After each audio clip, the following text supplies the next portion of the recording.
Hello, how are you doing? Welcome back to some more Football Manager 2023 and another part of the Journeyman with England. Today we take on Austria at the start of our World Cup journey.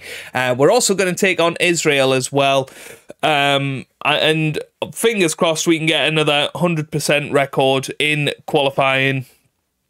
Put ourselves into the best possible shape for the next World Cup in 2038. We've also got some exciting news on who we're going to be playing in the Nations League semi-final, and also a new competition that I'm not aware of, which is the Euro South American Cup, or South American Super Cup. We're going to be taking on Uruguay in that, so that's going to be in tomorrow's episode.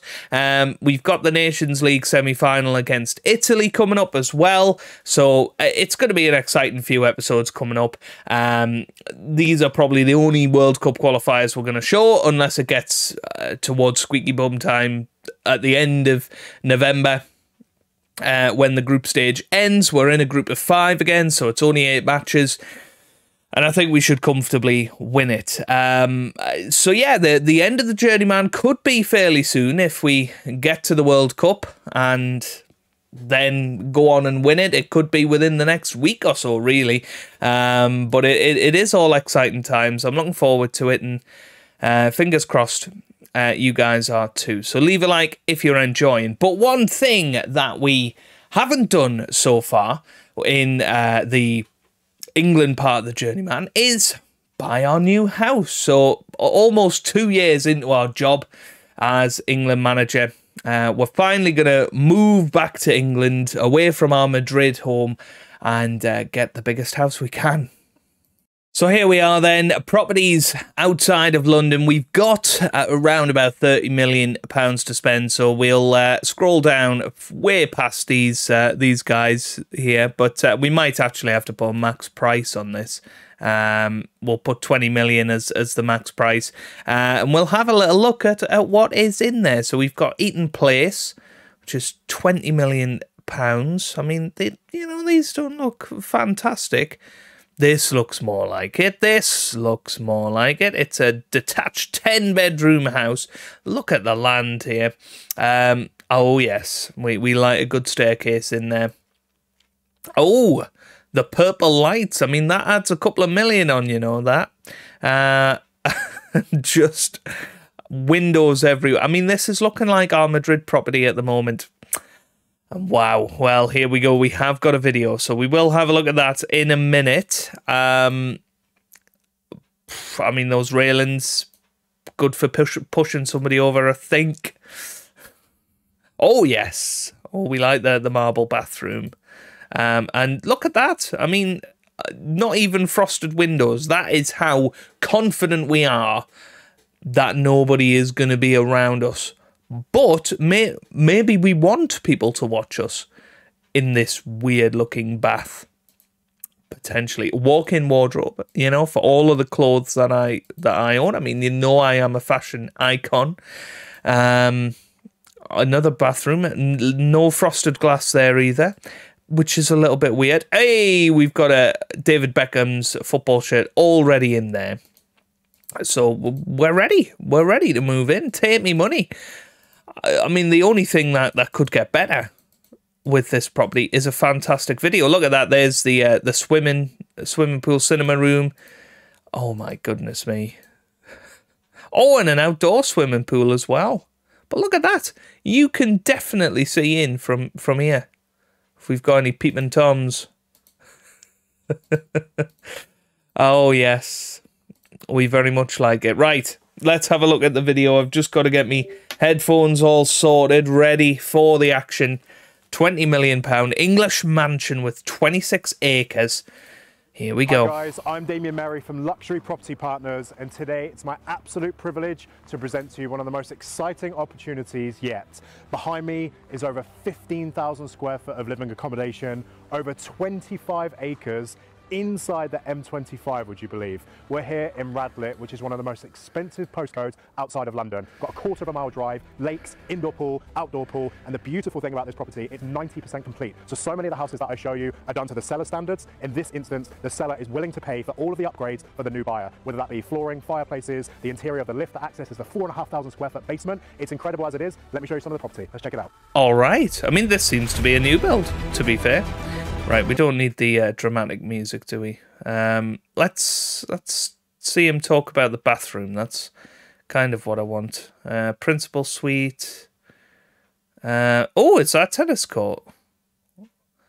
Right, let's the basement. I'm a little concerned about it. 4,500 square foot, and I've got to point out, and I know Nick behind the camera loves this feature, the slide is actually going to come out of this wall. So you can be upstairs, slide down the stainless steel slide straight into this area, which could be your nightclub or bar area. You've got a huge TV screen here, a speaker system in the ceiling, and I love what's just behind this wall if this TV wasn't quite big enough.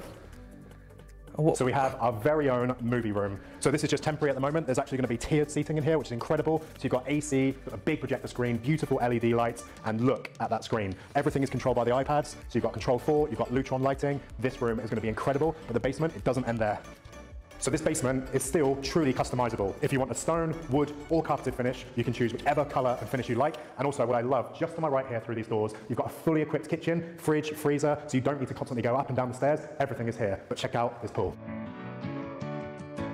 So this pool in the basement is incredible. It's just been tiled, ready to fill with water, and my favorite feature above is the glass ceiling, which is obviously in the entrance hall, which overlooks the pool. To my left, you're just about to have the floor-to-ceiling mirrors go in. So this is unreal, isn't it? On the wall. To my right, sauna, shower, toilet. It's got absolutely everything you could need, including the speaker system throughout. Can you imagine the parties you would have down here in this basement? So I've shown you the ground floor and the basement. Now I'm going to take you upstairs.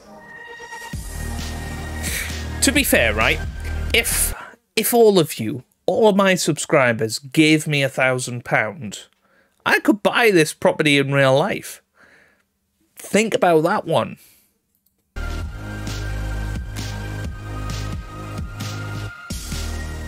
So there are 10 bedrooms and 12 bathrooms in Kenwood House, and you join me now in the principal suite. What a beautiful, spacious room this is, which benefits from this incredible balcony with the bifold doors. There's actually going to be a pool craned in very shortly with 2 huge lounges, so you get to sit and really enjoy the outdoor pool, the tennis court, incredible.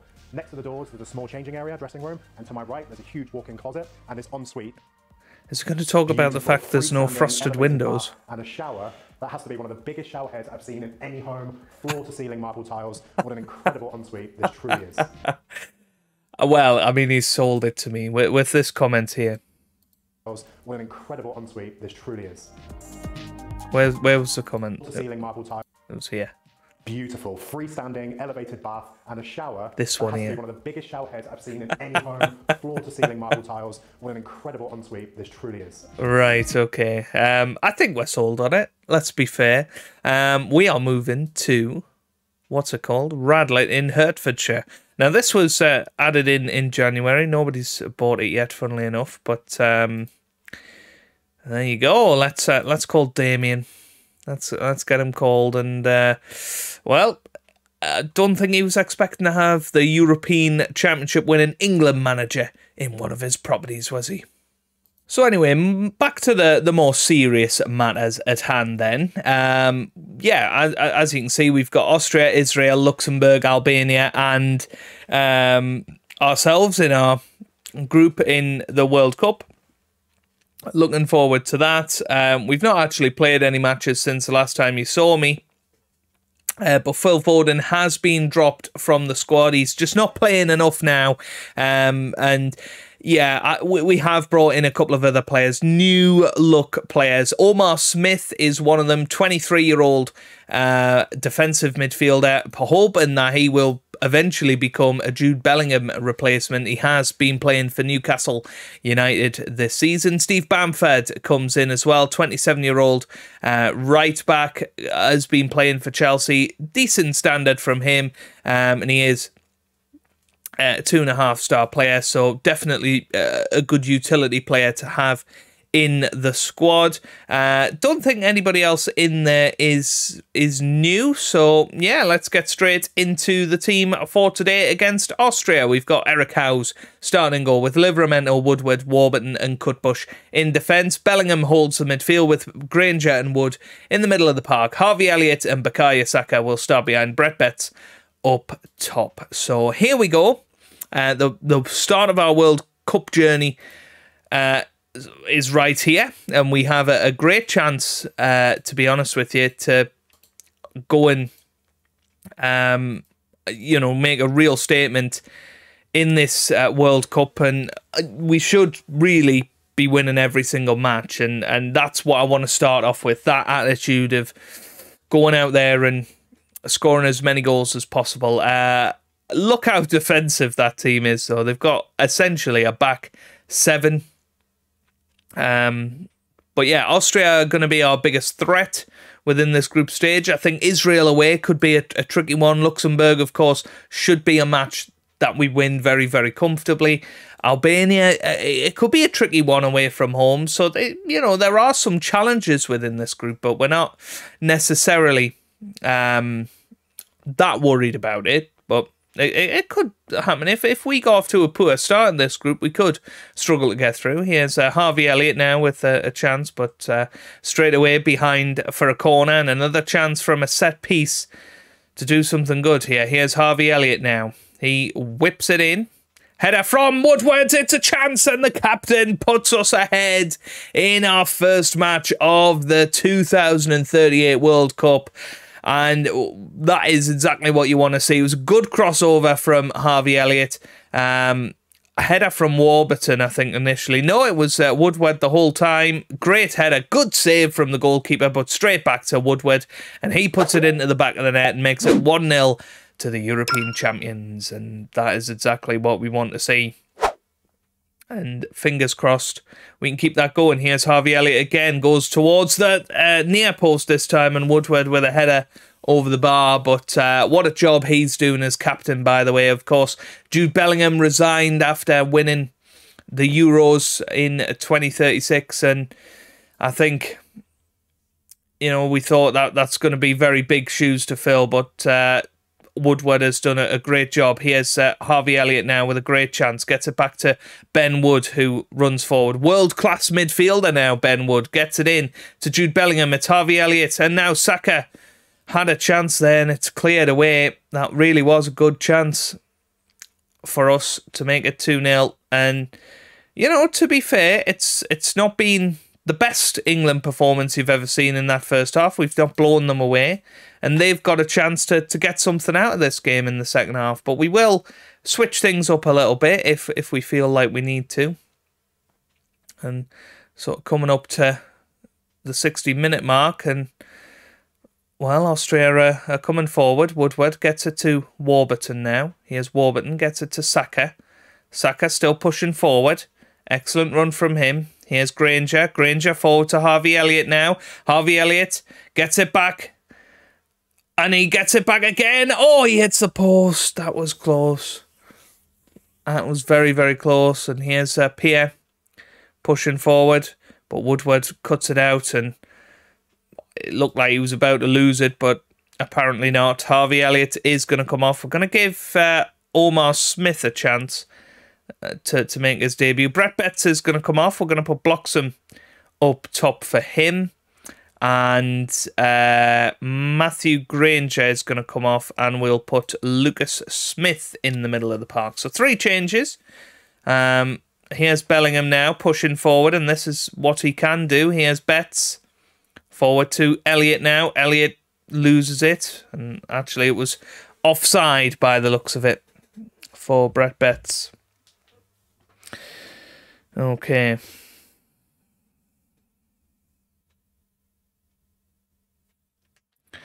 Right, let's keep going. 15 minutes to go. It would be nice to win this 2 or 3-0, to be fair. We don't want to be caught out at the end. Here's Woodward. Gets it back to Warburton now. Warburton forward to Wood. Warburton. Cutbush. Back to Warburton. Here's Cutbush again. Bombing down this left-hand side. What can he do with it? Gets it back to Warburton. Cutbush. Oh, great ball over the top. And it's now blocks him. Oh, just wide. And you just feel we might get FM'd here. This would be an absolute mugging if Austria were to get an equaliser. But they're going to feel confident. Here's Dernholtz. Woodward, Warburton, Wood. Here's Smith. Smith through to Bloxham through to Omar Smith on his debut. Good save from Hall there. Is it Hall? Not sure. Here's Saka with a corner though. Chance for perhaps Woodward to get another one on the score sheet. Headed away. Here's Omar Smith on the right-hand side. What can he do with it? He cuts inside and... well, it could have been a penalty, Jeff, but not. Here's Saka with the cross into the middle. Header from Woodward. Good save, and Woodward tried once again to get up there. And Austria still in this game, even though we've had a barrage of goals. Here's Saka. Whips it in. Good save from Hedil, not Hall. Oh, dear. Right. 5 minutes to go. Here's Cutbush. Throws it to Bellingham. Bellingham forward to Bukayo Saka. Puts it into the back of the net. And the assist from Jude Bellingham. Bukayo Saka scores. And it is now England 2, Austria 0. And that's exactly what we needed, wasn't it? It was a good little goal from Bukayo there. And as I say, I think that was needed. We needed to get that 2-goal cushion and feel good about ourselves going forward. Here's Saka. Loses it. Cleared again. Here's Reichmann. And this could get Austria back in with a sniff here. They haven't really had a chance in this game, but oh, it's cleared off the line. It was a good save from Howes, and there it is, the full-time whistle. And we beat Austria by 2-0. And that is a solid start to our World Cup campaign. Well, quite a few changes for the match against Israel then. We're going to give Steve Bamford a go at right back. Michael Robinson and Callum Lloyd come into central defence. Andy Harwood is at the heart of the midfield with Lucas Smith at right wing. So just wanting to give a little bit of game time to everybody. You know, quite tired after that first match. It was tough work, and we're playing in red as well. I know you guys prefer us playing in red. To be honest with you, I do anyway. I much prefer the red kits than the white ones, and the one somebody was saying in the comment section, it looks like a sailor's outfit. It does look like that, our white one. But fingers crossed we can have a good performance today. And it's, well, other than Bukayo Saka, it's almost a fully new-gen team, this one. And I would have subbed Saka as well if I had the opportunity. But we don't actually have any more left wingers that we can use. Here's Bamford, gets it to Lucas Smith immediately here. Smith on the right-hand side, back to Steve Bamford. Good ball over the top. Brett Betts had a chance there, but tried to head it towards goal. I think that was potentially a mistake. Israel coming forward again here. And it's crossed wide now to Moshai, but Lucas Smith cuts it out. Excellent. Here's Robinson now. Michael Robinson gets it to Matthew Granger. Granger pushing forward on this right-hand side. Excellent run from him. Here's Lucas Smith. Gets it to Wood. That's forward to Bukayo Saka, who scored in the first game. Nearly scores again there. It was a good save from the Israeli goalkeeper. And he keeps them at 0-0 as it stands. And we are on the verge of breaking the World Cup qualifying record of 15 consecutive wins if we do win today. Here's Saka. He whips it in. Header. Oh, it's into the back of the net. And it's Matthew Granger. Once again, from the corner. Midfielder getting in there. Header onto the ball. Into the back of the net it goes. And it is 1-0. Brilliant cross from Bukayo Saka there. And Granger with the goal makes it 1-0. And that is fabulous. Here's Saka. He whips it forward. Robinson with the header just wide. unlucky there. But we are looking probably a little bit more sprightly than we were against Austria. But I wonder if Israel are possibly struggling with fitness too. House kicks it clear. Here's Hujrat. Gets it to Ayub. Now to Kaya on the left-hand side. Good little run forward, this. And now here's Moshai. Shot, and it's into the back of the net. And Adnan Abu Raya makes it 1-1 to Israel. Or in this game, I should say. Although I think they would take a 1-1 draw as essentially a victory. I think they'd be delighted with that. But we are dominating this game, much like we did against Austria. But the concern for me is we're not scoring goals. And we maybe need to talk about that at half-time. Here's Gikarov. Oh, Cutbush with a beautiful interception there. That's forward to Brett Betts, but again, he's not there ready to take advantage of it. He's just not the prolific goal scorer that we need. Here's Matthew Granger, though. Gets it into Steve Bamford. Oh, good goal from him. And that is a way to stake your claim, because Tino Livramento, he's 34. He's not necessarily going to be around come the World Cup next year. We're going to try and get him all the way there, but he might drop off if he doesn't play much football for Southampton. And Steve Bamford could well be the player that is slotted into that position, and that is a good little display of what he can do. And, well, there you go, 2-1 at half-time. Decent performance so far. Brett Betts is going to come off. We're going to put Niall Bloxham up top. Anybody else underperforming?